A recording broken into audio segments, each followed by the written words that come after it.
தேவன் அன்பாகவே இருக்கிறார். தழும்புகளால் குணமானீர்கள். தேவன் ஒளியாய் இருக்கிறார். அவரிடத்தில் எவ்வளவு வேணும் இருளில்லை என்று சத்தியவேதம் சொல்லுகிறது. சத்தியவேதம் சொல்லுகிறது, அவர் உங்கள் மித்த தரித்திரர் ஆனாரே. முதல் கிறிஸ்து இயேசுக்குள் நமக்கு கிருபை அளிக்கப்பட்டிருக்கிறது. அவர் எவ்வளவு வேணும் பொய்யுரையாத தேவன் என்று சத்தியவேதம் சொல்லுகிறது. சத்தியவேதம் என்ன சொல்லுகிறது? கிறிஸ்து நமக்காக சாபமானார் என்று சொல்லுகிறது. நன்மையான எந்த ஈவும் ஜோதிகளின் பிதாவிடத்திலிருந்து ஒவ்வொரு நாளும் இறங்கி வருகிறது என்று சத்திய வேதம் சொல்லுகிறது. நம் கர்த்தருடைய வார்த்தைக்கு சொல்லுவோம், திருப்பிக் கொள்வோம். 1 யோவான் 3ஆம் அதிகாரம் 16வது வசனம். அவர் தம்முடைய ஜீவனை நமக்காக கொடுத்ததினால் அன்பு இன்னதென்று அறிந்திருக்கிறோம். நாமும் சகோதரருக்காக ஜீவனை கொடுக்க கடனாளிகளாய் இருக்கிறோம். கடந்த பல வாரங்களாக கிரைஸ்ட் ஃபார் அஸ், கிறிஸ்து நமக்காக என்கிற இந்த சத்தியத்தை நாம் ஞாயிற்றுக்கிழமை காலை ஆராதனைகளிலே நாம் பார்த்து கொண்டு வருகிறோம், தியானித்து கொண்டு வருகிறோம். இதிலே அநேக காரியங்களை நாம் பார்த்தோம். முதல் பகுதியாக. இப்பொழுது இந்த போதனையின் 2ஆம் பகுதியாக ஒரு முக்கியமான காரியத்தை நாம் பார்த்து கொண்டு வருகிறோம். 2ஆம் பகுதியாக நாம் எதை பார்த்து கொண்டு வருகிறோம் என்று சொன்னால், கிறிஸ்து நமக்காக என்னவாக ஆனார். கிறிஸ்து நமக்காக என்னவாக ஆனார் என்பதை நாம் பார்த்து கொண்டு வருகிறோம். அவர் கல்வாரி சிலுவையிலே நமக்காக என்னவெல்லாம் செய்து முடித்தார். அவர் கல்வாரி சிலுவையிலே எதையெல்லாம் நிறைவேற்றி முடித்தார். கல்வாரி சிலுவையிலே அவர் தொங்கிக் கொண்டிருந்த பொழுது, அவர் மரித்த பொழுது, அவர் இரத்தத்தை சிந்தின பொழுது, அவர் ஜீவனை கொடுத்த பொழுது, அவர் தலையை சாய்த்த பொழுது அங்கே என்ன நடந்து முடிந்தது, எது பரிமாற்றம் செய்யப்பட்டது என்பதை குறித்தெல்லாம் நாம் தியானித்து கொண்டு வருகிறோம். அது மாத்திரமல்ல, இதில் ஏற்கனவே நாம் 15 காரியங்களை நாம் பார்த்திருக்கிறோம்.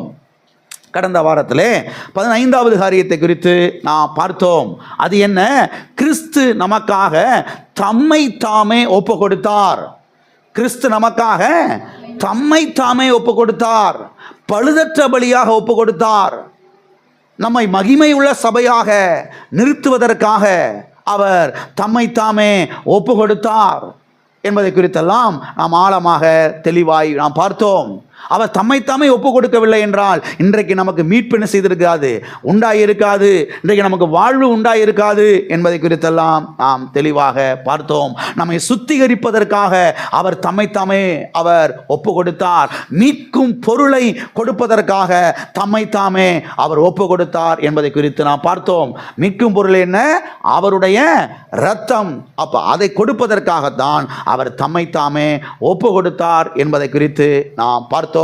அது மாத்திரமல்ல, அவர் எப்படி தம்மை தாமே நமக்காக ஒப்பு கொடுத்தாரோ, நம்மை மீட்பதற்காக, இதை போலவே நாமும் நம்மை நாமே என்ன செய்ய வேண்டும்?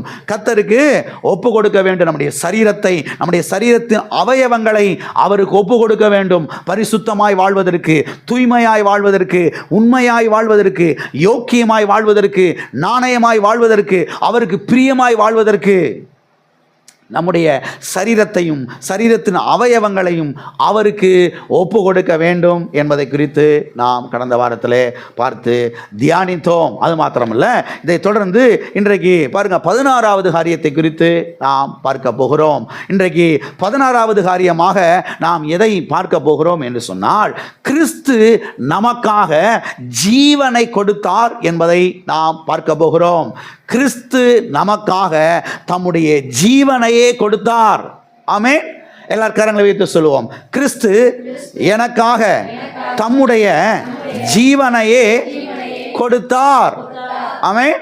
மறுபடியும் இந்த வசனத்தை நாம் வாசிப்போம். 1 யோவான் 3ஆம் அதிகாரம் 16வது வசனம். அவர் தம்முடைய ஜீவனை நமக்காக கொடுத்ததினாலே அன்பு இன்னதென்று அறிந்திருக்கிறோம். அவர் தம்முடைய ஜீவனை நமக்காக கொடுத்ததினாலே அன்பு இன்னதென்று என்ன செய்திருக்கிறோம்? அறிந்திருக்கிறோம். இங்கே நமக்காக என்கிற வார்த்தை வந்திருக்கிறது இல்லையா? கிறிஸ்து நமக்காக என்கிறத நான் பார்த்து கொண்டு வருகிறோம். இங்கே எழுதப்பட்டிருக்கிறது, அவர் தம்முடைய ஜீவனை நமக்காக கொடுத்ததினால். எல்லாம் சொல்லுங்க, அவர் தம்முடைய ஜீவனை எனக்காக கொடுத்ததினாலே. அவர் நமக்காக எதை கொடுத்ததினாலே? ஜீவனை கொடுத்ததினாலே. சரி, ஜீவன் என்றால் என்ன? ஜீவன் என்றால் என்ன அர்த்தம்? ஜீவன் என்றால் என்ன தெரியுமா? உயிர் என்று அர்த்தம். சரி, இந்த ஜீவன் அல்லது இந்த உயிர் எங்கே இருக்கிறது? இந்த உயிர், இந்த ஜீவன் எங்கே இருக்கிறது என்று சொன்னால், நம்முடைய இரத்தத்துக்குள்ளே என்ன செய்கிறது? இருக்கிறது. ஜீவன், உயிர் இரத்தத்திலே கலந்திருக்கிறது. ரத்தம் வெளியே ஏறின உடனேயே ஜீவன் என்ன செய்கிறது? போய்விடுகிறது. எல்லாம் இருக்கிறீங்களா? ரத்தம் வெளியேறின உடனே என்ன எது போயிருது? ஜீவன் வெளியே போயிருது. அப்ப ஜீவன் எதுக்குள்ள இருக்குது? ரத்தத்துக்குள்ள இருக்கிறது. வாசிப்போம், லேவியராகமம் 17ஆம் அதிகாரம் 11ஆம் வசனத்தினுடைய முதல் பகுதி. மாம்சத்தின் உயிர் இரத்தத்தில் இருக்கிறது. மாம்சத்தின் உயிர் எதிலே இருக்கிறது? இரத்தத்தில் இருக்கிறது. இப்ப 14ஆம் வசனத்தை வாசிப்போம். சகல மாம்சத்திற்கும் இரத்தம் உயிராயிருக்கிறது. சகல மாம்சத்துக்கும் இரத்தம் உயிராய் இருக்கிறது. அப்ப ஜீவன் அல்லது உயிர் அது எங்கே இருக்கிறது என்று சொன்னால், இந்த ஜீவன் அல்லது இந்த உயிர் இரத்தத்துக்குள்ளே என்ன செய்திருக்கிறது? கலந்திருக்கிறது. அப்ப ஆண்டவராய் இயேசு கிறிஸ்து நமக்காக ஜீவனை கொடுத்தார் என்று எழுதப்பட்டிருக்கிறது அல்லவா? அப்படி என்று சொன்னால், அப்ப அவர் நமக்காக எதை கொடுத்தாரு? இரத்தத்தை என்ன செஞ்சாரு? கொடுத்தார். ஆண்டவராய் இயேசு கிறிஸ்து நமக்காக எதை கொடுத்தார்? ஜீவனை கொடுத்தார், இரத்தத்தை கொடுத்தார். சரி, ஏன் ஜீவனை கொடுத்தார்? எதற்காக அவர் இரத்தத்தை கொடுத்தார்? எதற்காக தம்முடைய உயிரையே அவர் கொடுத்தார்? வாசிப்போம், எபிரேயருக்கு எழுதின நிருபம் 9ஆம் அதிகாரம் 22வது வசனம். நியாய பிரமாணத்தின்படி கொஞ்சம் குறைய எல்லாம் இரத்தத்தினாலே சுத்திகரிக்கப்பட வேண்டியிருந்தது. இரத்தம் சிந்துதல் இல்லாமல் மன்னிப்பு உண்டாகாது. இரத்தம் சிந்துதல் இல்லாமல் மன்னிப்பு உண்டாகாது. அப்ப ஆண்டவராய் இயேசு கிறிஸ்து எதற்காக ஜீவனை கொடுத்தார்? ஆண்டவராய் இயேசு கிறிஸ்து எதற்காக தம்முடைய உயிரையே கொடுத்தார்? எதற்காகவென்றால் இங்கே சொல்லப்பட்டிருக்கிறது, இரத்தம் சிந்துதல் இல்லாமல் மன்னிப்பு உண்டாகாது. எல்லாம் இருக்கிறீங்களா? மன்னிப்பு உண்டாக வேண்டும் என்றால், ஒரு மனுஷன் மன்னிக்கப்பட வேண்டும் என்றால், ஒரு பாவியான மனுஷன் மன்னிக்கப்பட வேண்டும் என்றால் இரத்தத்தை சிந்தியே ஆக வேண்டும். இரத்தத்தை சிந்தியே ஆக வேண்டும். எனவேதான் ஆதாம் முதல் இயேசு கிறிஸ்துவின் கல்வாரி சிலுவை மரணம் வரைக்கும் இந்த ரத்தம் சிந்துதலை குறித்து கர்த்தர் பாருங்க பேசிக்கொண்டே அவர் வந்ததை நாம் சத்தியவேதம் முழுவதும் பார்த்து கொண்டு வருகிறோம். எதுக்கெடுத்தால் கர்த்தர் பலியை குறித்து பேசுகிறார். பானபலி, போஜன பலி, இந்த பலி, அந்த பலி, எல்லா பலியும் பாருங்க, பலவிதமான பலிகளை குறித்து கர்த்தர் பேசுகிறார். ஆடை கொண்டு வரணும், புறா கொஞ்சம் கொண்டு வரணும், என் சமூகத்துக்கு வரும் பொழுது நீ அங்கே பலி செலுத்தணும் என்று பாருங்க, ஆதாம் முதற்கொண்டு சொல்லிக்கொண்டே வருகிறதை நாம் பார்க்கிறோம். அருமையானவர்களை கவனியுங்கள். ஏன் அவர் இதை குறித்து பேசிக்கொண்டே வருகிறார் என்று சொன்னால், இரத்தம் சிந்துதல் இல்லாமல் மன்னிப்பு உண்டாகாது. இரத்தம் சிந்துதல் இல்லாமல் மன்னிப்பு உண்டாகாது. பாவ மன்னிப்பு உண்டாகவே உண்டாகாது. எனவே இயேசு கிறிஸ்துவை குறித்து நாம் பார்க்கிறோம், அவர் நமக்காக ஜீவனை கொடுத்ததினாலே அன்பு இன்னதென்று என்ன செய்திருக்கிறோம், அறிந்திருக்கிறோம். அப்ப அவர் தம்முடைய ஜீவனையே சபைக்கு கொடுத்தார், மக்களுக்கு கொடுத்தார், ஜனங்களுக்கு கொடுத்தார். சரி, எதற்காக அவர் ஜீவனை கொடுத்தார் என்றால், எதற்காக அவர் இரத்தத்தையே கொடுத்தார் என்று சொன்னால், நம்மை மீட்பதற்காக, நம்மை மன்னிப்பதற்காக, நாம் மன்னிப்பை பெற்றுக்கொள்வதற்காக அவர் தம்முடைய ஜீவனை என்ன செய்தார், கொடுத்தார். தம்முடைய இரத்தத்தையே அவர் கொடுத்தார். இரத்தத்தை கொடுக்கலைனா மீட்பு உண்டாகாது. இரத்தத்தை கொடுக்கலைனா, இரத்தத்தை சிந்தலைனா மன்னிப்பு உண்டாகவே உண்டாகாது. எல்லாம் இருக்கிறீங்களா? இதெல்லாம் ஆழமாய் கவனிக்க வேண்டும். இயேசு ஏன் கல்வாரி சிலுவையில் இரத்தத்தை சிந்தினார்? இயேசு கிறிஸ்து ஏன் கல்வாரி சிலுவையில் ஜீவனை கொடுத்தார்? எதற்காக வென்றால், நாம் மன்னிப்பை பெற்றுக்கொள்வதற்காக. எல்லா காரணங்களும் வைத்து சொல்லுவோம், நான் மன்னிப்பை பெற்றுக்கொள்வதற்காக, நான் மீட்கப்படுவதற்காக இயேசு கிறிஸ்து தம்முடைய ஜீவனையே, தம்முடைய உயிரையே எனக்காக கொடுத்தார். ஆமென். வாசிப்போம். மத்தேயு எழுதின சுவிசேஷம் 26ஆம் அதிகாரம் 28வது வசனம். இது பாவ மன்னிப்பு உண்டாகும்படி அநேகருக்காக சிந்தப்படுகிற புது உடன்படிக்கைக்குரிய என்னுடைய இரத்தமாய் இருக்கிறது. இங்கே ராபோஜனம் நடைபெறுகிற பொழுது தம்முடைய சீசரிடத்தில் ஆண்டவர் சொல்லுகிறார், என்ன சொல்லுகிறார்? இது பாவ மன்னிப்பு உண்டாகும்படி. எது உண்டாகும்படி? பாவ மன்னிப்பு உண்டாகும்படி. அங்கே நாம் வாசித்தோம், ரத்தம் சிந்துதல் இல்லாமல் மன்னிப்பு உண்டாகாது.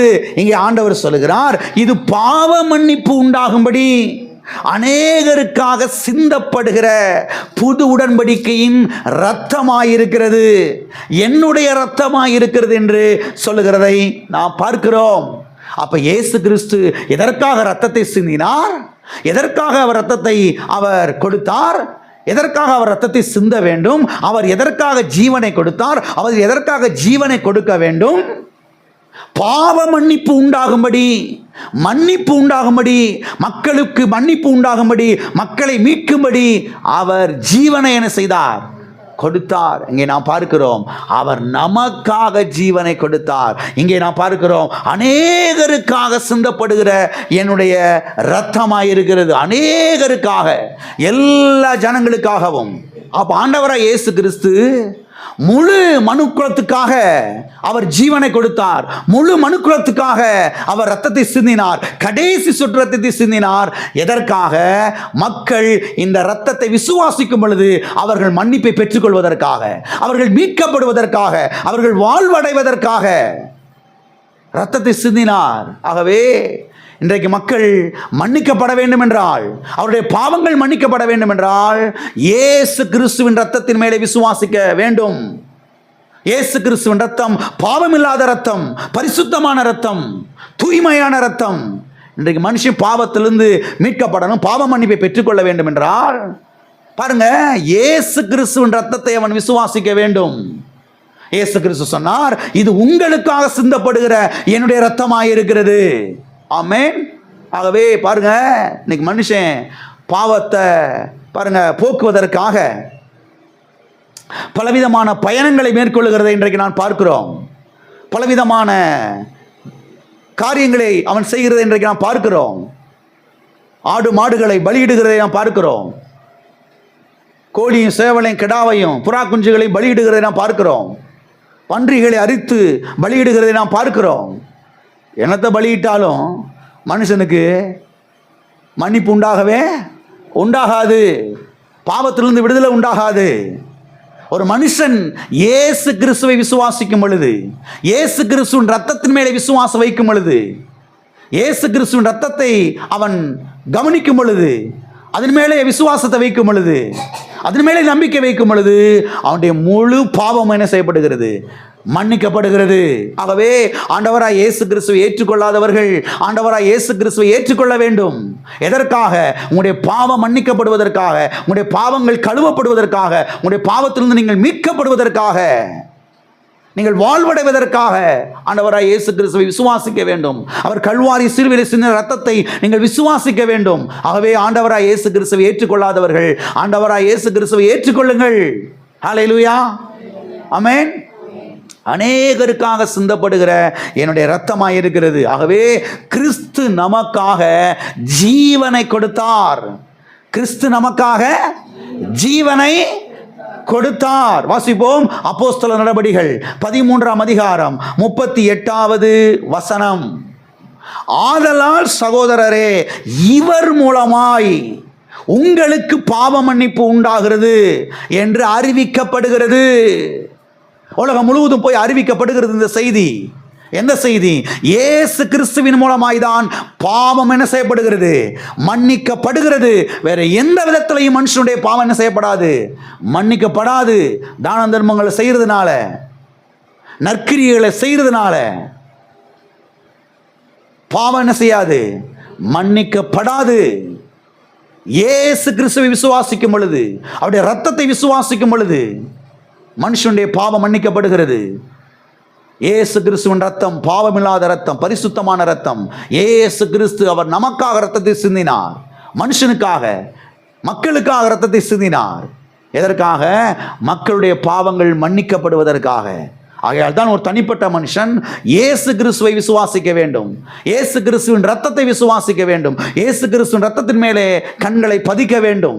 இயேசுவே ரத்தத்தினாலே என்னை கழுவு, என்னை சுத்திகரியும் என்று வாயினாலே அறிக்கை செய்ய வேண்டும். இருதயத்தில் விசுவாசித்து வாயினாலே அறிக்கை செய்ய வேண்டும். இவ்விதமாய் வரும் பொழுது கர்த்தர் எல்லா பாவத்தையும் ஒட்டுமொத்தமாய் மன்னிக்கிறார். புது வாழ்வை தருகிறார். புது மனுஷனாய் கர்த்தர் என்ன செய்கிறார்?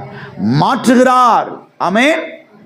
அப்ப இங்கே நாம் பார்க்கிறோம், இவர் மூலமாய் பாவ மன்னிப்பு உண்டாகும் என்று. யார் மூலமாக? இயேசு கிறிஸ்துவின் மூலமாக, அவருடைய இரத்தத்தின் மூலமாக.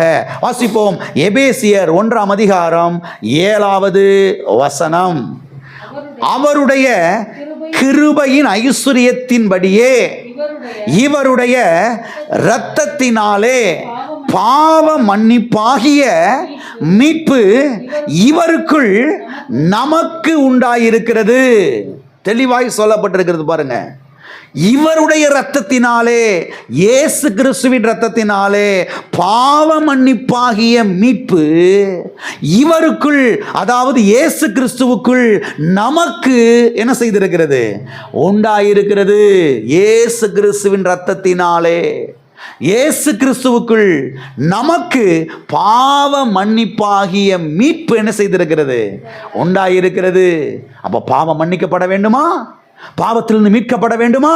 ஒரு மனுஷன் இயேசு கிறிஸ்துவை என்ன செய்ய வேண்டும்? விசுவாசிக்க வேண்டும். அவருடைய இரத்தத்தை விசுவாசிக்க வேண்டும். அவர் கல்வாரி சிலுவையிலே சிந்தின இரத்தத்தை என்ன செய்ய வேண்டும்? விசுவாசிக்க வேண்டும். எத்தனை பேர் இயேசு கிறிஸ்து இரத்தத்தை விசுவாசித்திருக்கிறீங்க? அப்ப நீங்க மீட்கப்பட்டிருக்கிறீங்க. உங்களுடைய பாவங்கள் என்ன செய்யப்பட்டிருக்கிறது? மன்னிக்கப்பட்டிருக்கிறது. ஆமென். வாசிப்போம் கொலோசையர் 1ஆம் அதிகாரம் 14வது வசனம். குமாரனாகிய அவருக்குள் அவருடைய இரத்தத்தினாலே பாவ மன்னிப்பாகிய மீட்பு நமக்கு உண்டாயிருக்கிறது. இங்கே நாம் பார்க்கிறோம், குமாரனாகிய அவருக்குள், குமாரனாகிய அவருக்குள் அவருடைய இரத்தத்தினாலே, இயேசு கிறிஸ்துவின் இரத்தத்தினாலே பாவ மன்னிப்பாகிய மீட்பு என்ன செய்திருக்கிறது? நமக்கு உண்டாயிருக்கிறது. எல்லா கரங்கள் எழுதி சொல்லுவோம், இயேசு கிறிஸ்துவின் இரத்தத்தினாலே பாவ மன்னிப்பாகிய மீட்பு இவருக்குள் எனக்கு உண்டாயிருக்கிறது. இயேசு கிறிஸ்துவுக்குள்ள மாத்திரம்தான் பாவ மன்னிப்பாகிய மீட்பு என்ன செய்திருக்கிறது உண்டாய். வேற எந்த விதத்திலையும் மனுஷனுடைய பாவம் என்ன செய்யப்படாது, மன்னிக்கப்படாது. எங்கே போனாலும் சரி, எந்த மலையில் ஏறி இறங்கினாலும் சரி, எந்த செடியை கொண்டு வந்து வீட்டில் நட்டு விட்டாலும் சரி, எந்த செடியை கொண்டு வந்து வீட்டு வாசலில் தொங்க விட்டாலும் சரி, எத்தனை பேருக்கு தான தர்மங்கள் பண்ணாலும் சரி, என்ன பண்ணினாலும் சரி, பாவ மன்னிப்பு உண்டாகவே உண்டாகாது. இயேசு கிறிஸ்துவின் இரத்தத்தை விசுவாசிக்கும் பொழுதுதான் அந்த மனுஷனுடைய பாவங்கள் என்ன செய்யப்படுகிறது, மன்னிக்கப்படுகிறது. எனவே எதற்காக அவர் இரத்தத்தை சிந்தினார் என்றால், எதற்காக அவர் ஜீவனை கொடுத்தார் என்றால், நாம் மன்னிக்கப்படுவதற்காக. ஆமென். நாம் மீட்கப்படுவதற்காக, நாம் மன்னிக்கப்படுவதற்காக, நாம் மீட்கப்படுவதற்காக. எனவே இன்றைக்கு நாம் மன்னிக்கப்பட்டிருக்கிறோம், இன்றைக்கு நாம் மீட்கப்பட்டிருக்கிறோம். கர்த்தர் உங்கள் பாவங்களை என்ன செய்திருக்கிறார், மன்னித்திருக்கிறார். கர்த்தர் உங்களை என்ன செய்திருக்கிறார், மன்னித்திருக்கிறார். ஹல்லேலூயா. எல்லா கரங்களை வைத்து சொல்லுவோம், கர்த்தர் என்னுடைய பாவங்களை எல்லாம் மன்னித்திருக்கிறார், நான் மன்னிக்கப்பட்டிருக்கிறேன். ஆமென்.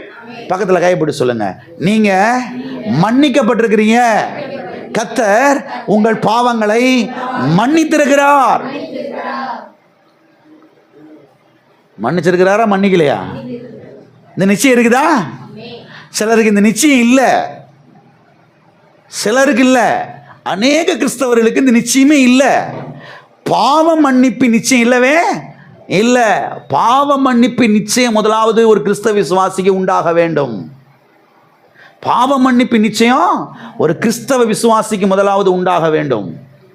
தெளிவாய் சத்தியவேதம் சொல்லுகிறது, நாம் மன்னிக்கப்பட்டிருக்கிறோம். நாம் மன்னிக்கப்படும்படியாக கர்த்தர் ஜீவனை கொடுத்தார்.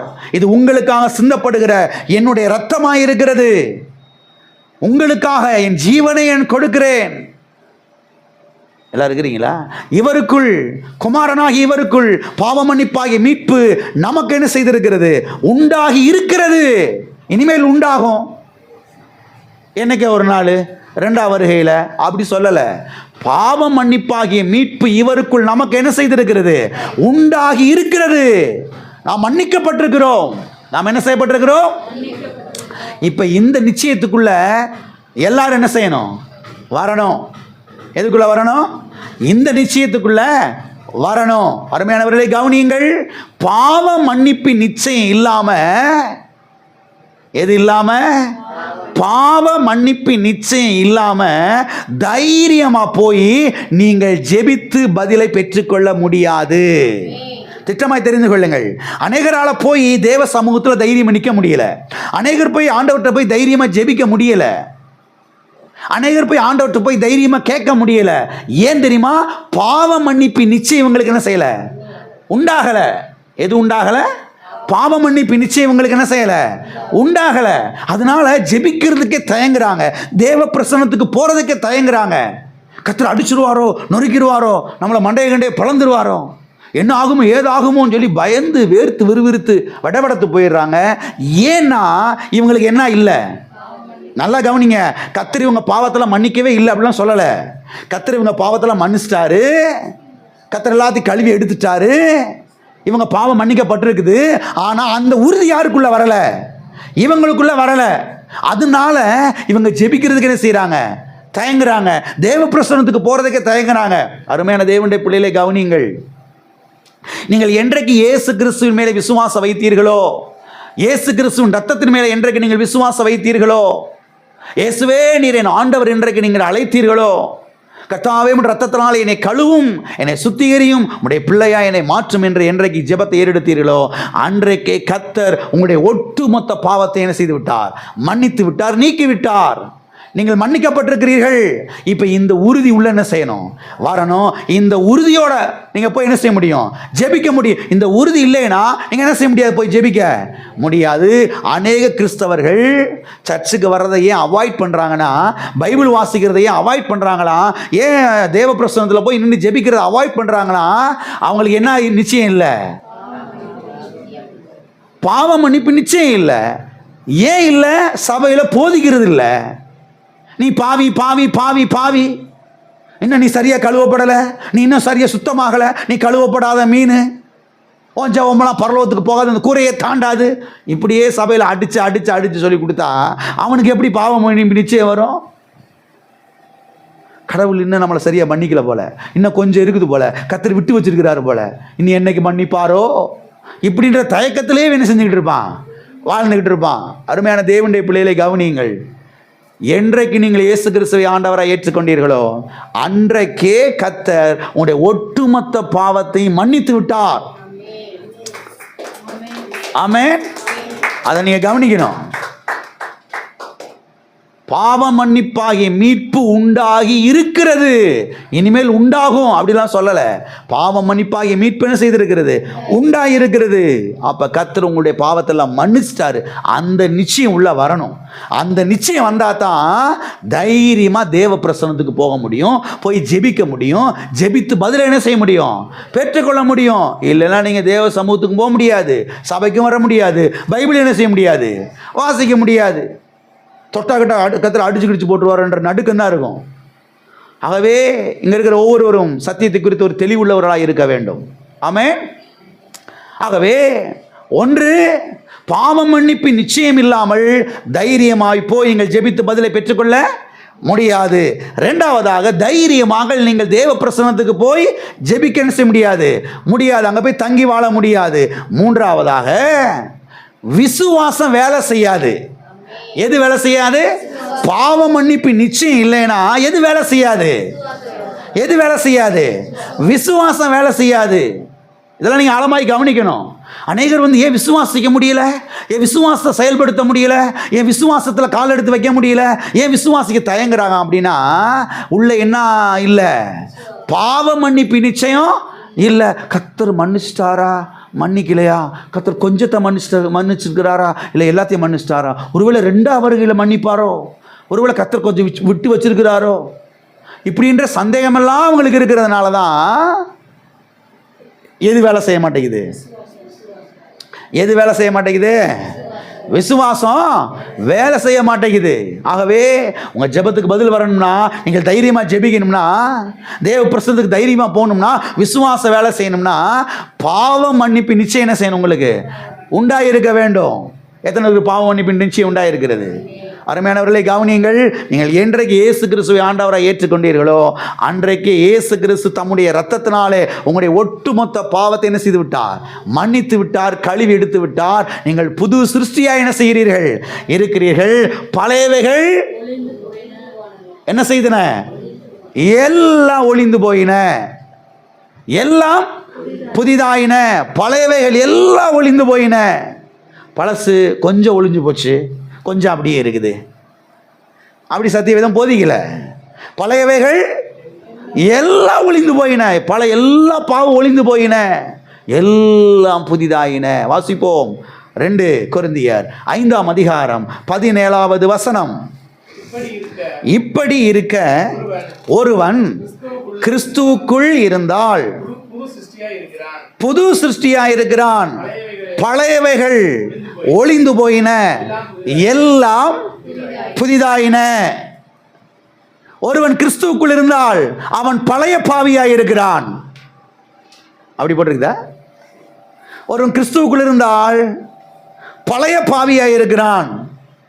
அப்படி போட்டிருக்குதா? எப்படி போட்டிருக்கு உங்க பைபிளில்? பாருங்க எப்படி போட்டிருக்குது. புது சிருஷ்டியாய் இருக்கிறான். ஒருவன் கிறிஸ்துவுக்குள் இருந்தால் மன்னிக்கப்பட்ட பாவியாய் இருக்கிறான்.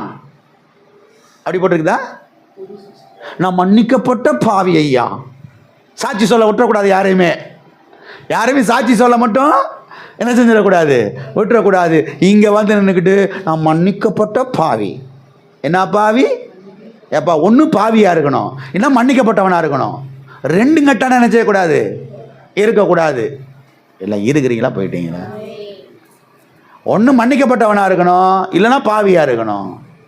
சத்தியவேதம் மன்னிக்கப்பட்ட பாவியை பற்றி என்ன செய்யலை, பேசலை. எல்லாம் இருக்கிறீங்களா? சத்தியவேதம் போதிக்கிறது மன்னிக்கப்பட்டவர்களை பற்றி என்ன செய்கிறது, போதிக்கிறது. புது சிருஷ்டியை பற்றி போதிக்கிறது, நீதிமானை பற்றி போதிக்கிறது, தேவனுடைய பிள்ளைகளை பற்றி போதிக்கிறது. ஆமென். ஒருவன் கிறிஸ்துவுக்குள் இருந்தால் புது சிருஷ்டியாயிருக்கிறான். ஒருவன் கிறிஸ்துவுக்குள் இருந்தால் அவன் மன்னிக்கப்பட்டவனாயிருக்கிறான். ஆமென். எத்தனை பேர் கிறிஸ்துவுக்குள்ள இருக்கிறீங்க? அப்ப நீங்க யாரு? நீங்க யாரு? மன்னிக்கப்பட்டவர்கள், புது சிருஷ்டியா இருக்கிறவர்கள். ஆமென். எனவே நீங்கள் இயேசு கிறிஸ்துவை ஏற்றுக்கொண்டிருப்பீர்கள் என்று சொன்னால் நீங்கள் மன்னிக்கப்பட்டிருக்கிறீர்கள், நீங்கள் புது சிருஷ்டியா இருக்கிறீர்கள். அவருடைய ரத்தம் உங்களை என்ன செய்திருக்கிறது? கழுவி எடுத்து நிறுத்தி இருக்கிறது. நீங்கள் இன்றைக்கு பயப்படாமல் தேவ சமூகத்துக்கு வரலாம், ஜெபிக்கலாம், ஜெபித்து பதிலை பெற்றுக்கொள்ளலாம். உங்கள் விசுவாசம் நன்றாய் வேலை செய்யும். ஆமென். எல்லாம் இருக்கிறீங்களா? எல்லா கரங்களை வைத்து சொல்லுவோம். நான் கிறிஸ்துவுக்குள் புது சிருஷ்டியாய் இருக்கிறேன். நான் ரட்சிக்கப்பட்ட பாவி அல்ல, நான் மன்னிக்கப்பட்ட பாவி அல்ல, நான் கிறிஸ்துவுக்குள் புது சிருஷ்டியாய் இருக்கிறேன். பழையவைகள் ஒளிந்து போயின, எல்லாம் புதிதாயின. எத்தனை புதுசாச்சு? எல்லாம் புதுசாயிருச்சு. உள்ள ஆவி மனிதனிலே, உள்ளான மனிதனிலே எல்லாம் என்ன செய்து விட்டது? புதிதாகிவிட்டது. ஆகவே கிறிஸ்து நமக்காக ஜீவனை கொடுத்தார். கிறிஸ்து நமக்காக ஜீவனை கொடுத்தார். எதற்காக? நாம் மன்னிக்கப்படுவதற்காக, நாம் மீட்கப்படுவதற்காக. ஆமென். ஆகவே நீங்கள் மன்னிக்கப்பட்டிருக்கிறீர்கள், நீங்கள் மீட்கப்பட்டிருக்கிறீர்கள். இந்த விசுவாசத்தோடு, இந்த தைரியத்தோடு இன்னைக்கு என்ன செய்யுங்க? வீட்டுக்கு செல்லுங்கள். ஆமென். கொஞ்சம் கொஞ்சம் பாவம் இருக்குது, கர்த்தர் அதை ஒருவேளை 2ஆம் வருகையில் என்ன செய்வார்? மன்னிப்பார். அந்த ரகசிய வருகையில் கர்த்தர் என்ன செய்வார்? கர்த்தர் மன்னிச்சிட்டார் எல்லாத்தையும். கர்த்தர் என்ன செஞ்சார்? எல்லாத்தையும் மன்னிச்சிட்டாரு. நீங்கள் மன்னிக்கப்பட்டிருக்கிறீர்கள், நீங்கள் மீட்கப்பட்டிருக்கிறீர்கள். இதை விசுவாசியுங்கள், கர்த்தருடைய வார்த்தையை கவனியுங்கள். ஆமென். எனவே சத்திய வேதம் என்ன சொல்லுகிறது என்பதை நீங்கள் கவனிக்க வேண்டும். எதை கவனிக்க வேண்டும்? ஊர்ல உலகத்துல இருக்கவங்க சொல்றதெல்லாம் என்ன செய்யக்கூடாது? கவனிக்க கூடாது. அந்த பாஸ்டர் ஐயா சொன்னாரு. எந்த பாஸ்டர் ஐயா? அந்த தாடி வச்சிருந்தார்ல, காவி ட்ரெஸ் எல்லாம் போட்டிருந்தார்ல, பார்க்கறது இயேசுநாதர் மாதிரி இருந்தாருங்கய்யா.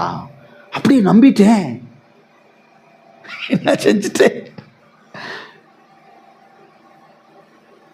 அதெல்லாம் நம்பக்கூடாது. எதைத்தான் நம்பணும்? சத்திய வேதத்தை என்ன செய்யணும்? நம்ம சத்திய வேதம் சொல்றதான் கவனிக்கணும். அது தாடி வச்ச ஐயாவா இருந்தாலும் சரி, கோட் ஷூட்டு போட்ட ஐயாவா இருந்தாலும் சரி, எந்த ஐயாவா இருந்தாலும் சரி, எந்த ஐயா சொல்றது எதுக்கு ஒத்துருக்கணும்? சத்திய வேதத்துக்கு ஒத்துருக்கணும். சத்திய வேதத்துக்கு ஒத்து இருந்தா எடுத்துக்கிறணும், இல்லைன்னா தூக்கி ஓரத்தில் என்ன செஞ்சிடணும்? வச்சுட்டு நடைய கட்டிடணும். எல்லாம் இருக்கிறீங்களா? எல்லாம் இருக்கிறீங்களா? சத்தியவேதம் என்ன சொல்லுகிறது? சத்தியவேதம் என்ன சொல்லுகிறது தெரியுமா? நாம் மன்னிக்கப்பட்டிருக்கிறோம் என்று சொல்லுகிறது, நாம் மீட்கப்பட்டிருக்கிறோம் என்று சொல்லுகிறது. ஆமென். எல்லா கரங்களை வைத்து சொல்லுவோம். நான் மன்னிக்கப்பட்டிருக்கிறேன், நான் மீட்கப்பட்டிருக்கிறேன். ஆமென். எனவே கிறிஸ்து நமக்காக ஜீவனை என்ன செய்தார்? கொடுத்தார். ஓகே, 17வது காரியத்தை நாம் தொடர்ந்து பார்ப்போம். 17வதாக நாம் எதை பார்க்க போகிறோம் என்று சொன்னால், கிறிஸ்து நமக்காக அவர் தலையிலே குட்டப்பட்டார் என்று சத்தியவேதம் சொல்லுகிறது. இதை குறித்து நாம் கொஞ்சம் ஆழமாய் பார்க்க போகிறோம். கிறிஸ்து நமக்காக தலையிலே என்ன செய்யப்பட்டார்?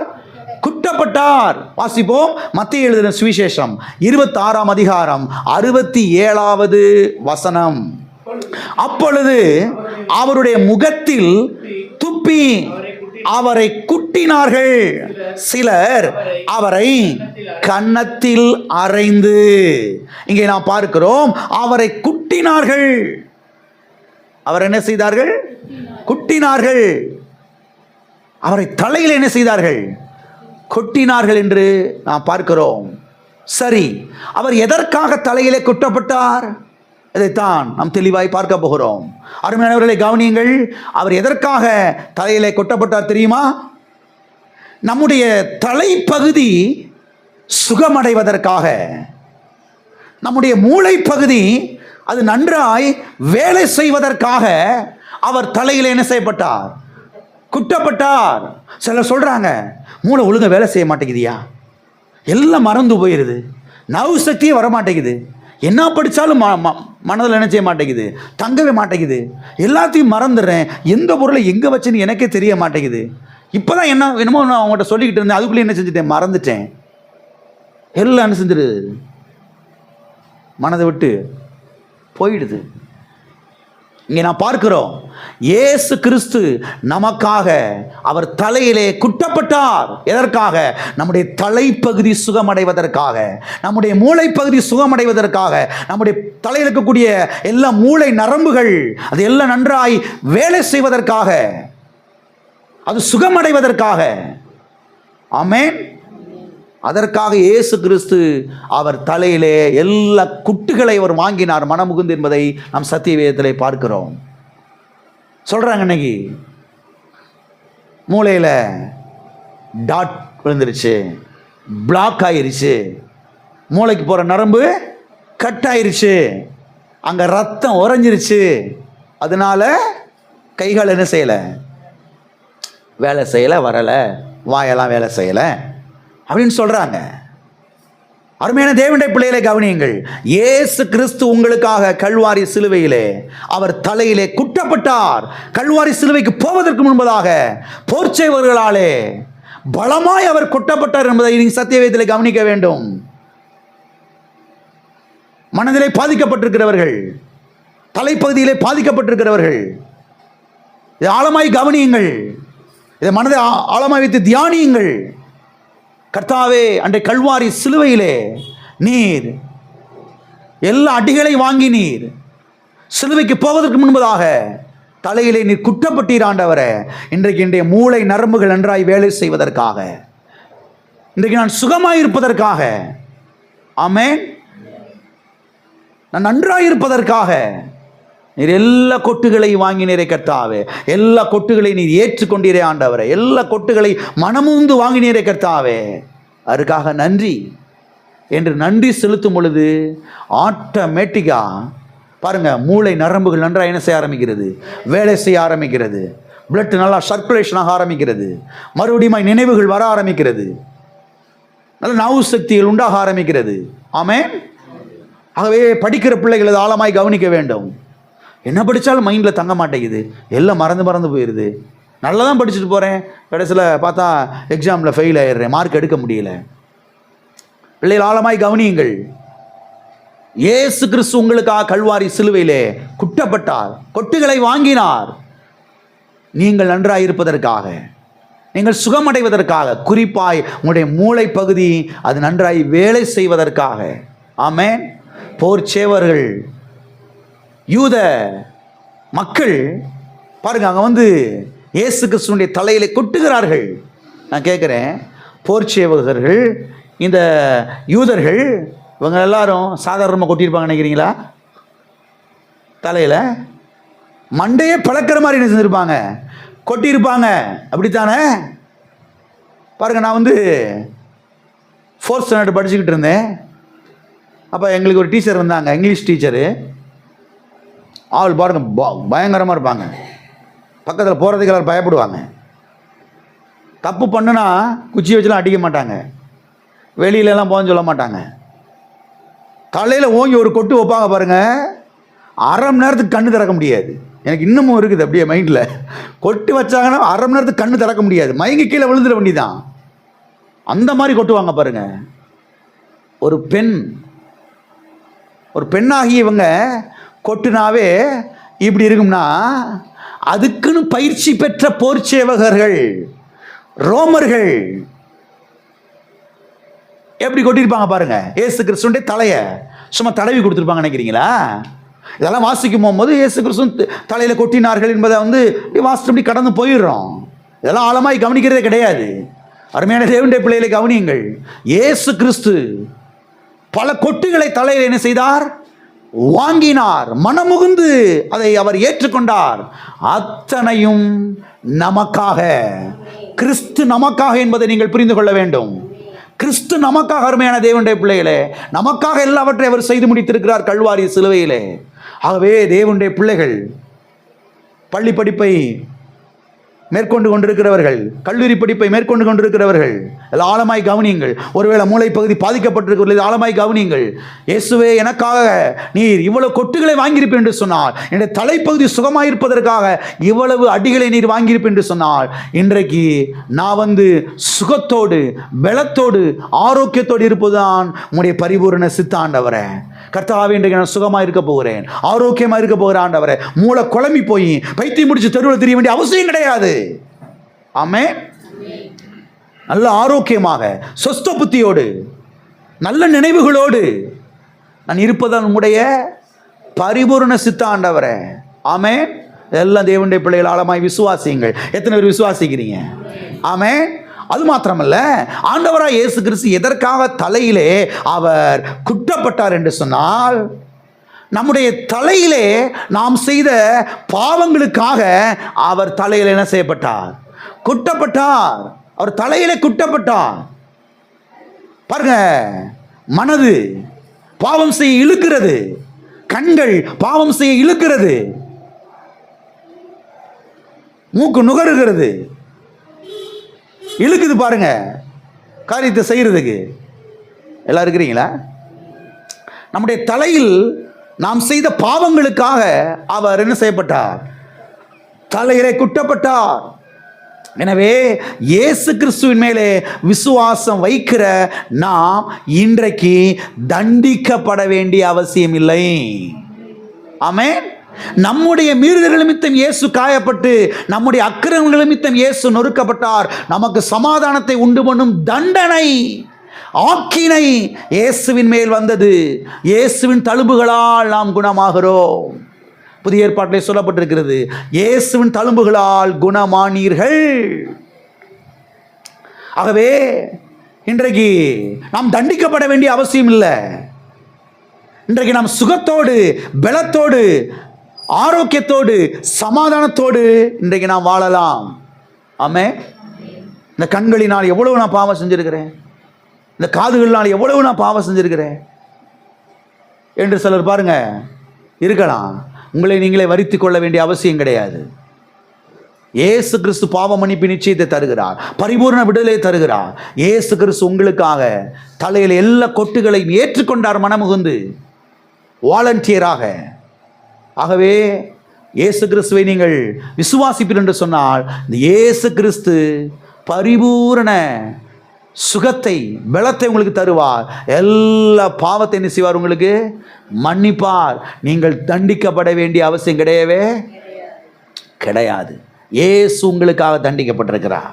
உங்களுடைய பாவத்துக்காக, உங்களுடைய அக்கிரமத்துக்காக, உங்களுடைய மீறுதலுக்காக, உங்களுடைய கீழ்ப்படியாமைக்காக அவர் தண்டிக்கப்பட்டிருக்கிறார். இப்போ அவரை நீங்கள் விசுவாசிக்கிறபடினாலே, அவர் மேலே உங்களுடைய கண்களை நீங்கள் பதித்திருக்கிறபடினாலே, அவருடைய ரத்தத்தை நீங்கள் விசுவாசித்திருக்கிறபடினாலே உங்களுக்கு தண்டனை கிடையாது. உங்களுக்கு அடி கிடையாது. எல்லா அடி இயேசு ஏற்றுக்கொண்டாரு. இன்னைக்கு உங்க மேல அடி விழ வேண்டிய அவசியம் கிடையவே கிடையாது. ஆமென். அது மாத்திரமல்ல, ஆண்டவராய் இயேசு கிறிஸ்து எதற்காக குட்டப்பட்டார் என்றால், நம்முடைய மன அழுத்தத்திலிருந்து நம்மை விடுதலை ஆக்குவதற்காக. எதிலிருந்து விடுதலை ஆக்குவதற்காக? மன அழுத்தம், மன குழப்பத்திலிருந்து, மன பாரத்திலிருந்து, மன வேதனையிலிருந்து, மென்டல் பிரஷர் சொல்றாங்க பாருங்க, மென்டல் டார்ச்சர் சொல்றாங்க பாருங்க. இன்னைக்கு மென்டல் டார்ச்சர், ஓடிட்டான் வீட்டை விட்டு. மென்டல் டார்ச்சர், பைத்தியம் பிடிச்சிருச்சு சொல்றாங்க இன்னைக்கு மருத்துவர்கள். அதனால தான் அப்படி ஆயிடுச்சு அவருக்கு அப்படின்னு. அருமையானவர்களை கவனியுங்கள். இயேசு கிறிஸ்து எதற்காக குட்டப்பட்டார்? எதற்காக எல்லா அடிகளை அவர் ஏற்றுக்கொண்டார்? மன குழப்பத்திலிருந்து, மன பாரத்திலிருந்து, மன வேதனையிலிருந்து, அந்த மென்டல் டார்ச்சரிலிருந்து நம்மை விடுதலையாக்குவதற்காக அவர் என்ன செய்யப்பட்டார்? குட்டப்பட்டார். மக்கள் பாருங்க, மன அழுத்தத்திலே வாழ்கிறதை இன்றைக்கு உலகத்திலே நாம் பார்க்கிறோம். பாரத்தை பாருங்க சுமந்து தவிக்கிறதை இன்றைக்கு நாம் பார்க்கிறோம் இந்த உலகத்திலே. இவைகளுக்கு முடிவு கட்ட இயேசு கிறிஸ்து நமக்காக கல்வாரி சிலுவைக்கு போவதற்கு முன்பதாக அவர் தலையில் என்ன செய்யப்பட்டார்? குட்டப்பட்டார். ஆண்டவராய் இயேசு கிறிஸ்து சொன்னார், வருத்தப்பட்டு பாரம் சுமக்கிறவர்களே, நீங்கள் எல்லாரும் என்னிடத்தில் வாருங்கள், நான் உங்களுக்கு இளைப்பாறுதல், நான் உங்களுக்கு ஓய்வு தருவேன், நான் உங்களுக்கு சமாதானத்தை செய்வேன், தருவேன். மன குழப்பத்திலிருந்து, மனபாரத்திலிருந்து, அந்த மென்டல் டார்ச்சரிலிருந்து நான் உங்களுக்கு என்ன செய்வேன்? விடுதலை தருவேன். சத்தியவேதம் சொல்லுகிறது, கர்த்தர் மேல் உன் பாரத்தை வைத்து விடு, அவர் உன்னை ஆதரிப்பார். ஆகவே பலவிதமான பாரத்தோடு நீங்கள் ஒருவேளை தவித்துக் கொண்டிருக்கலாம். நான் சொல்லுகிறேன், ஆண்டவராய் இயேசு கிறிஸ்து உங்களை விடுதலையாக்கி வாழ வைப்பார். ஆண்டவராய் இயேசு கிறிஸ்து நிச்சயமாகவே எல்லா அந்த பாரத்திலிருந்து, மனக்குழப்பத்திலிருந்து உங்களை விடுதலையாக்குவார், வாழ வைப்பார், சுகமளிப்பார். ஆமென். இயேசுவை ஆண்டவரை ஏற்றுக்கொண்டவர்கள், நான் சொல்லுகிறேன், உங்களுடைய கவலைகளை, பாரங்களை கர்த்தர் மேலே வையுங்கள். கர்த்தாவே, இதை குறித்து ரொம்ப நான் பாதிக்கப்படுறேன், இந்த காரியத்தை குறித்து எனக்கு ரொம்ப டார்ச்சராக இருக்குது, இதை குறித்து எனக்கு ரொம்ப குழப்பமாக இருக்குது, என்ன பண்ணுறேன்னு தெரில எனக்கு. ஆண்டவர் எல்லாம் அந்த கவலைகள், பாரங்களை இயேசுவை உம்மீது நான் வைக்கிறேன். இதில் எனக்கு ஒரு விடுதலை தாங்க ஆண்டவரே, இதில் எனக்கு ஒரு சமாதானத்தை தாங்க ஆண்டவரே. நான் சொல்லுகிறேன், நிச்சயமாய் கர்த்தர் விடுதலை தருவார், சமாதானத்தை தருவார். ஆமென். நிச்சயமாய் உங்களை என்ன செய்வார்? வாழ வைப்பார். ஆமென். அது மாத்திரமல்ல, எதற்காக இயேசு கிறிஸ்து அவர் குட்டப்பட்டார் என்று சொன்னால், நம்முடைய தலை வலியை போக்குவதற்காக அவர் தலையில் என்ன செய்யப்பட்டார்? குட்டப்பட்டார். ஏதோ சரீரத்திலே உண்டாகிற அந்த தலைவலி இல்லை, எல்லாம் கவனிங்க. ஏதோ சரீரத்தில் உண்டாகிற அந்த தலைவலியிலிருந்து மட்டுமல்ல, பலவிதமான தலைவலியிலிருந்து விடுதலை ஆக்கப்படுவதற்காக இயேசு கிறிஸ்து அவர் நமக்காக என்ன செய்யப்பட்டார்? குட்டப்பட்டார். எனவே பலவிதமான குழப்பத்தோடு, பலவிதமான பாரத்தோடு, பலவிதமான மனவேதனையோடு சிலர் இங்கே உட்கார்ந்திருக்கலாம். ஆண்டவராய் இயேசு கிறிஸ்து உங்களை எல்லா குழப்பத்திலிருந்து மெய்யாகவே விடுதலை ஆக்குவார். எல்லா பாரத்திலிருந்து மெய்யாகவே உங்களை விடுதலை ஆக்குவார். எல்லா மனவேதனையிலிருந்து உங்களை என்ன செய்வார்? கர்த்தர் விடுதலை ஆக்குவார். கிறிஸ்து நமக்காக குட்டப்பட்டார். கிறிஸ்து நமக்காக குட்டப்பட்டார். சில சமயங்களில் மக்கள் சொல்கிறாங்க, சொல்லி முடியாத தலைவலிங்கயா, தலைவலி வந்துச்சுன்னா 3 நாளைக்கு என்ன செய்ய மாட்டேங்குது? விட மாட்டேங்குது. 1 வாரத்துக்கு விட மாட்டேங்குது. தலையை கொண்டு போய் டம்முன்னு செவத்தில் மோதி அடிக்க வேண்டியதாக இருக்குது. நான் சொல்லுகிறேன், இயேசு கிறிஸ்து பரிபூரணமான விடுதலையை உங்கள் தலைக்கு என்ன செய்வார்? அவர் தருவார். பரிபூரண சுகத்தை உங்களுடைய தலைப்பகுதியில் என்ன செய்வார்? கர்த்தர் உண்டாக்குவார். உங்களுடைய கண்களை இயேசு மேலே பதியுங்கள். இயேசு கிறிஸ்துவின் ரத்தத்தின் மேலே உங்களுடைய கண்களை பதியுங்கள். இயேசு கிறிஸ்துவின் ரத்தத்தை விசுவாசியுங்கள். பாவத்தை எல்லாம் மன்னித்து, அக்கிரமங்களை எல்லாம் மன்னித்து, மீறுதல்களை எல்லாம் மன்னித்து உங்களுடைய நோய்கள் எல்லாம் சுகமாக்குவார். குறிப்பாய் தலையிலே உண்டாகிற எல்லா வியாதியை என்ன செய்வார்? சுகமாக்குவார். உங்களுடைய மூளை நன்றாக என்ன செய்ய ஆரம்பிக்கும்? வேலை செய்ய ஆரம்பிக்கும். பரிபூர்ண சமாதானத்தை என்ன செய்வார்? கட்டளையிடுவார். ஒரு காரியத்தை சிந்தித்து யோசித்து வெற்றி பெறுவதற்கு கர்த்தர் உங்களுக்கு என்ன செய்வார்? உதவி செய்வார். ஆமென். ஆகவே கிறிஸ்து நமக்காக என்ன செய்யப்பட்டார்? குட்டப்பட்டார். ஓகே, 18வது காரியத்தை நாம் பார்ப்போம். 18வதாக நாம் எதை பார்க்க போகிறோம் என்று சொன்னால், கிறிஸ்து நமக்காக அவர் கட்டப்பட்டார் என்று சத்தியவேதத்திலே நாம் பார்க்கிறோம். அவர் நமக்காக கட்டப்பட்டார். வாசிப்போம். மார்க் எழுதின சுவிசேஷம் 15ஆம் அதிகாரம் 1வது வசனம். பொழுது விடிந்த உடனே பிரதான ஆசாரியரும் மூப்பரும் வேதபாரகரும் ஆலோசனை சங்கத்தார் அனைவரும் கூடி ஆலோசனை பண்ணி இயேசுவை கட்டி கொண்டு போய் பிலாத்துவினிடத்திற்கு ஒப்பு கொடுத்தார்கள். இயேசுவை கட்டி கொண்டு போய், ஒரு பார்சலை கட்டுறது மாதிரி கையையும் காலையும் கட்டுறான் பாருங்க, சரீரத்தை கட்டுறான் பாருங்க. இயேசுவை கட்டி கொண்டு போய் பிலாத்துவினிடத்தில் என்ன செய்தார்கள்? ஒப்பு கொடுத்தார்கள். வாசிப்போம். யோவான் எழுதின சுவிசேஷம் 18ஆம் அதிகாரம் 24வது வசனம். பின்பு அன்னா என்பவன் பிரதான ஆசாரியனாகிய காய்பாவினிடத்திற்கு அவரை கட்டுண்டவராக அனுப்பினான். அவரை, இயேசுவை கட்டுண்டவராக அனுப்பினான். எப்படிப்பட்டவராய் அனுப்பினான்? சும்மா அனுப்பிச்சிருக்கலாம். ஏன்னா ஏற்கனவே சுற்றி 4 போர்ச்சேவர் 10 போர்ச்சேவல் இருக்கிறாங்க. இதில் ஒன்றும் அவர் ஒன்றும் தப்பிச்சு ஓடுற ஆளும் கிடையாது. ஆனாலும் பாருங்க, அவரை கட்டுண்டவராக அனுப்பினான் என்று இங்கே நாம் பார்க்கிறோம். இயேசு கிறிஸ்து நமக்காக அவர் கட்டுண்டவராய் நடத்தப்பட்டார். அவர் கட்டப்பட்டார் என்பதை நாம் பார்க்கிறோம். சரி, இயேசு கிறிஸ்து எதற்காக கட்டப்பட்டார்? எதற்காக கட்டப்பட்டார் என்றால், அடிமைத்தனத்திலிருந்து நம்மை விடுதலையாக்குவதற்காக, அடிமைத்தனத்தில் வாழ்கிறவர்களை விடுதலையாக்குவதற்காக அவர் கட்டப்பட்டார். சாபத்தினாலே கட்டப்பட்டவர்களை விடுதலையாக்குவதற்காக அவர் கட்டப்பட்டார். தீமையினாலே கட்டப்பட்டு கிடக்கிறவர்களை விடுதலையாக்குவதற்காக அவர் கட்டப்பட்டார். வியாதியினாலே கட்டப்பட்டவர்களை விடுதலையாக்குவதற்காக அவர் கட்டப்பட்டார். பில்லி சூனியத்தினாலே, மந்திரவாதத்தினாலே, செய்வனைகளினாலே, பலவிதமான மாந்திரிய வேலைகளினாலே பாருங்க, கட்டப்பட்டு கிடக்கிற ஜனங்களை கட்டவிழ்ப்பதற்காக, விடுதலையாக்குவதற்காக இயேசு கிறிஸ்து கட்டுண்டவராய் நடத்தப்பட்டார் என்பதை நீங்கள் சத்தியவேதத்திலே கவனியுங்கள். அநேகர் பாருங்க, நீ கட்டப்பட்டு கிடக்கிறாங்க வியாதியினாலே, தரித்திரத்தினாலே, சாபத்தினாலே, பில்லி சூனிய, மந்திரவாதம், மாந்திரிக வேலைகள் எவனை வச்சு விட்டு போயிட்டான். அருமையானவர்களை கவனியுங்கள், இயேசு கிறிஸ்து அந்த கட்டிலிருந்து விடுதலை ஆக்குகிறவராய் இருக்கிறார். அந்த பில்லி சூனிய கட்டிலிருந்து, அந்த சாப கட்டிலிருந்து, அந்த மந்திரவாத கட்டிலிருந்து, அந்த தீமையின் கட்டிலிருந்து, அந்த வியாதியின் கட்டிலிருந்து, அந்த தீமையின் கட்டிலிருந்து உங்களை விடுதலை ஆக்குகிறவராய் இருக்கிறார். ஆமென். ஆகவே இயேசு கிறிஸ்து எதற்காக கட்டப்பட்டார்? அடிமைத்தனத்திலே வாழ்கிறவர்களை விடுதலை ஆக்குவதற்காக. ஆகவே ஒருவேளை நீங்கள் பாவத்தினாலே கட்டப்பட்டிருக்கலாம், சாபத்தினாலே கட்டப்பட்டிருக்கலாம், வியாதியினாலே கட்டப்பட்டிருக்கலாம், தீமையினாலே கட்டப்பட்டிருக்கலாம், பில்லி சூனியத்தினாலே கட்டப்பட்டிருக்கலாம். ஆண்டவராய் இயேசு கிறிஸ்து மெய்யாகவே உங்களை அந்த கட்டிலிருந்து விடுதலை ஆக்குவார், உங்களை வாழ வைப்பார். ஆண்டவராய் இயேசு கிறிஸ்துக்கு உள்ளத்தை திறப்பீர் என்று சொன்னால், உள்ளத்தில் அழைப்பு கொடுப்பீர் என்று சொன்னால், அவர் உங்களை எல்லா கட்டிலிருந்து என்ன செய்வார்?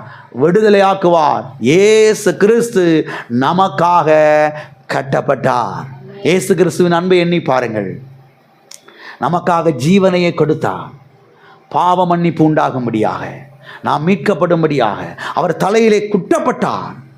நம்முடைய தலைப்பகுதி சுகமடைவதற்காக, மென்டல் டார்ச்சரிலிருந்து நம்மை விடுதலையாக்குவதற்காக அவர் தலையிலே பாருங்க குட்டப்பட்டார். எதற்காக? மன குழப்பத்திலிருந்து நம்மை விடுதலையாக்குவதற்காக அவர் கட்டப்பட்டவராய் நடத்தப்பட்டார். எந்த தவறுமே செய்யலை. ஆனால் ஒரு கெட்ட மனுஷனை போல, தீமை செய்த மனுஷனை போல அவர் கட்டப்பட்டவராய் நடத்தப்பட்டார். எதற்காக? கட்டப்பட்டு கிடக்கிற நம்மை விடுதலையாக்குவதற்காக. ஆமென். ஆகவே ஆண்டவராய் இயேசு கிறிஸ்து அவர் நமக்காக கல்வாரி சிலுவையிலே அநேக காரியங்களை செய்து முடித்திருக்கிறார். அதை ஆழமாய் கவனிக்க வேண்டும். கர்த்தாவே, ஒரு தூசி அளவு கூட இன்றைக்கு நான் கட்டப்பட்டவனாக இருக்க வேண்டிய அவசியம் கிடையாது. எல்லாம் இருக்கிறீங்களா? இன்றைக்கி நான் விடுதலையோடு வாழலாம். ஆமென். பாஸ்டர், அந்த பீடி தான் பாஸ்டர் நீ விடவே மாட்டேங்குது. எது நீ விட மாட்டேங்குது? அந்த வெத்தலை இருக்கு பாருங்க, வெத்தலை. நானும் விடுறதுக்கு என்னென்னமோ பண்ணி பார்க்குறேன் பாஸ்டர், ஆனால் அந்த வெத்தலை என்ன செய்ய முடியல? விட முடியும். அந்த மூக்கு பொடி, என்ன பொடி அது பார்த்தீங்களா பாஸ்டர்? யாராவது சர்ச்சுக்கு ஒரு விசுவாசி வந்தாங்க, டக்குன்னு ஒழிச்சு வச்சுறது பின்னாடி. பாஸ்டர் வந்தாருன்னு அவ்வளோதான். வீட்டில் பாஸ்டர் வாசலில் வந்து நின்று, சிஸ்டர் பிரதர் கூப்பிட்டா உடனே வேகமா தட்டப்பட்டான்னு சவுண்டு கேட்கும். என்னென்ன என்னத்தையும் ஒழிச்சு வைக்கிறாங்கன்னு அர்த்தம். என்னத்தையும் நினச்சிக்கிறாங்க, ஒழிச்சு வச்சுட்டு தெரியாத மாதிரி. யாரு? என் குரல் தெரியவே தெரியாது அவங்களுக்கு. என் குரல் அவங்க கேட்டதே நான் ஏதோ அந்நிய மாதிரி. நான் பார்க்கறதுக்கு முன்னாடி, மற்ற விசுவாசி பார்க்கறதுக்கு முன்னாடி நீங்களே அதை பார்த்துருக்குறீங்க. கர்த்தரே அதை பார்த்துருக்கிறாரு. என்ன பண்ண போகிறீங்க? ஒழிச்சு வைக்க முடியாது. அருமையான தேவனுடைய பிள்ளைகளை கவனியுங்கள். இந்த மூக்குப்பொடி, இந்த சொக்கலால் பீடி, வெத்தலை, இதனாலே நீங்கள் என்ன செய்யப்பட்டிருக்கக்கூடாது? கட்டப்பட்டிருக்கக்கூடாது. இதுக்கு நீங்கள் அடிமைகளாக இருக்கக்கூடாது. இதுக்கு நீங்கள் அடிமைகளாய், அதுதான் நமக்கு அடிமையாக இருக்கணும். நம்ம சொல்கிறத அது கேட்கணும், போனால் போயிடணும். எல்லாம் இருக்கிறீங்களா? அது சொல்கிறதெல்லாம் நம்ம கேட்கக்கூடாது. இயேசு கிறிஸ்து நமக்காக கட்டப்பட்டா எதற்காக? இப்படிப்பட்ட காரியத்திலிருந்து நம்மை விடுதலை ஆக்குவதற்காக. கர்த்தர் நம்மை விடுதலை ஆக்கி இருக்கிறார். இப்போ விடுதலை ஆக்கப்பட்டவர்களாக என்ன செய்ய வேண்டும்? வாழ பழக வேண்டும். மறுபடியுமாய் அடிமைத்தனத்துக்குள்ள என்ன செய்யக்கூடாது? போகக்கூடாது. மறுபடியும் நீங்கள் அடிமைத்தனத்தின் ஆவியை பெறாமல் அப்பா பிதாவே என்று கூப்பிட பண்ணுகிற புத்திர சுவிகாரத்தின் ஆவியை பெற்றிருக்கிறீர்கள். உங்களுக்குள்ள அடிமைத்தனத்தின் ஆவி அல்ல, உங்களுக்குள்ளே அப்பா பிதாவே என்று கூப்பிட பண்ணுகிற புத்திர சுவிகாரத்தின் ஆவி என்ன செய்கிறது? இருக்கிறது. அப்போஸ்தலன் பவுல் சொல்லுகிறார், நான் ஒன்றுக்கு அடிமைப்பட்டவன் அல்ல, ஒன்றுக்கும் அடிமைப்பட்டவன் அல்ல. ஆமே. பிரியாணி நம்மளை அடிமைப்படுத்திடக்கூடாது. மட்டன் பிரியாணி சாப்பிடக்கூடாது. அப்போ சாப்பிடலாம், ஆனால் மட்டன் பிரியாணிக்கு என்ன செய்யக்கூடாது? நம்ம அடிமை ஆயிடக்கூடாது. தேவைன்னா சாப்பிடணும், அவசியம்னா சாப்பிடணும். சரீரத்துக்கு சத்து தேவை, பலன் தேவை, சாப்பிடணும். ஆனால் எந்த நேரமும் பிரியாணி கிடந்து அடிமை ஆயிடக்கூடாது. எல்லாம் இருக்கிறீங்களா? அதுவே கர்த்தர் அவர் கட்டப்பட்டவராய் நடத்தப்பட்டார். எதற்காக? நம்மை பாருங்க கட்டவிழ்ப்பதற்காக, பிசாசின் அடிமைத்தனத்திலிருந்து, பிசாசின் ஆளுகையிலிருந்து நம்மை விடுதலையாக்குவதற்காக. ஆகையால் நீங்கள் விடுதலையாக்கப்பட்டிருக்கிறீர்கள், நீங்கள் மீட்கப்பட்டிருக்கிறீர்கள். ஆமென். மீட்கப்பட்டவர்களாய் வாழுங்கள். ஆமென். விடுதலையாக்கப்பட்டவர்களாய் வாழுங்கள், மன்னிக்கப்பட்டவர்களாய் வாழுங்கள். ஆமென். தேவனுடைய பிள்ளைகளாய் வாழுங்கள். எல்லா கண்களை மூடி நாம் ஜெபிப்போம். எல்லா கண்களை மூடி எல்லாரும் ஒரு விஷயம் கர்த்தரை நோக்கி, கர்த்தாவே இன்றைக்கு நான் விடுதலை ஆக்கப்பட்டிருக்கிறேன்.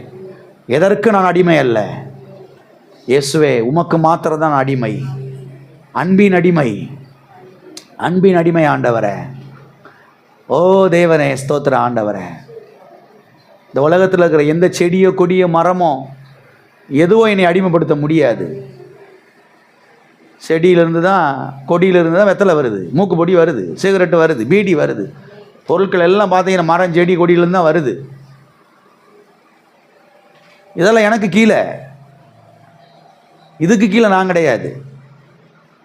இவைகளெல்லாம் நான் ஆள வேண்டும். கர்த்தர் ஆதாம்கிட்ட தான் சொன்னார், ஆள கடவர்கள், ஆள கடவீர்கள். இதெல்லாம் நாம தான் ஆளுகை செய்யணும். இதெல்லாம் சேர்ந்து நம்மளை ஆளுகை செய்யக்கூடாது. கர்த்தாவே உம்முடைய நாமத்தினாலே இவைகளெல்லாம் நான் ஆளுகை செய்ய எனக்கு உதவி செய்யும். கர்த்தரோட ஜெபிங்க. பரிசுத்த ஆவியானவரே, இவைகள் எல்லாவற்றையும் நான் ஆளுகை செய்ய எனக்கு உதவி செய்யும். இதெல்லாம் சேர்ந்து என்னையை போட்டு அமைக்கிடக்கூடாது. இதெல்லாம் சேர்ந்து என்னை ஆளுகை செஞ்சிடக்கூடாது. இது எல்லாவற்றையும் நான் ஆளுகை செய்ய வேண்டும். நான் ஆளுகை செய்ய பரிசுத்த ஆவியானவரை எனக்கு உதவி செய்யும். பிதாவே, இயேசு நாமத்தில் உம்முடைய சமூகத்தில் வருகிறோம். ஆசீர்வதிக்கப்பட்ட அந்த வேலைக்காக நன்றி. கர்த்தாவே, நீர் எங்களுக்குள்ளே அடிமைத்தனத்தின் ஆவி வைக்கவில்லை. அப்பா பிதாவே என்று கூப்பிட பண்ணுகிற புத்திர சுவிகாரத்தின் ஆவியை வைத்திருக்கிறீரே கர்த்தாவே. தகப்பனே, ஸ்தோத்திரையா. இந்த உலகத்திற்கு எல்லாவற்றையும் நாங்கள் ஆளுகை செய்ய எங்களுக்கு உதவி செய்வீராக, ஞானத்தை தருவீராக. கர்த்தாவே, ஸ்தோத்திர ஆண்டவரே, ஸ்தோத்திர ஆண்டவரே. எல்லாவற்றிலிருந்து பரிபூரண விடுதலை பிள்ளைகள் கொடுத்ததுக்காக நன்றி ஆண்டவரே. தலையில் உண்டாயிருக்கிற எல்லா வேதனைகள், வலிகள் நீங்கட்டும், மென்டல் டார்ச்சர்ஸ் நீங்கட்டும், சுகத்தை பிள்ளைகள் பெற்றுக்கொள்வார்களாக இயேசு நாமத்தினாலே. கர்த்தாவே, பாவ மன்னிப்பு நிச்சயத்தை பிள்ளைகள் பெற்றுக்கொள்வார்களாக. ஓ தேவனே, ஸ்தோத்திரம் ஆண்டவரே. உடைய சமூகத்துக்கு வந்து தைரியமாய் ஜெபித்து பதிலை பெற்றுக்கொள்வார்களாக. ஓ தேவனே, ஸ்தோத்திரம் ஆண்டவரே. எல்லா குற்ற உணர்வுகள் நீங்கட்டும் ஆண்டவரே. குற்ற உணர்வுகள் நீங்குவதாக. பாவ மன்னிப்பு நிச்சயம் உண்டாகிறபடியால் ஸ்தோத்திரம் ஆண்டவரே. ஹல்லேலூயா, ஹல்லேலூயா. ஓ தேவனே, ஸ்தோத்திரம் வா. தலையில் உண்டாயிருக்கிற எல்லா வியாதிகள் மறையட்டு இயேசு நாமத்தினாலே. நரம்புகள் நன்றாய் வேலை செய்யட்டும். பிளட் சர்க்குலேஷன் இயேசு நாமத்தினாலே நன்றாய் இயங்கட்டும் ஆண்டவரே, உண்டாகட்டும் இயேசு நாமத்தினாலே. அவ்விதமாய் செய்கிறீரற்காக நன்றி, இயேசு நாமத்தில் பிதாவே.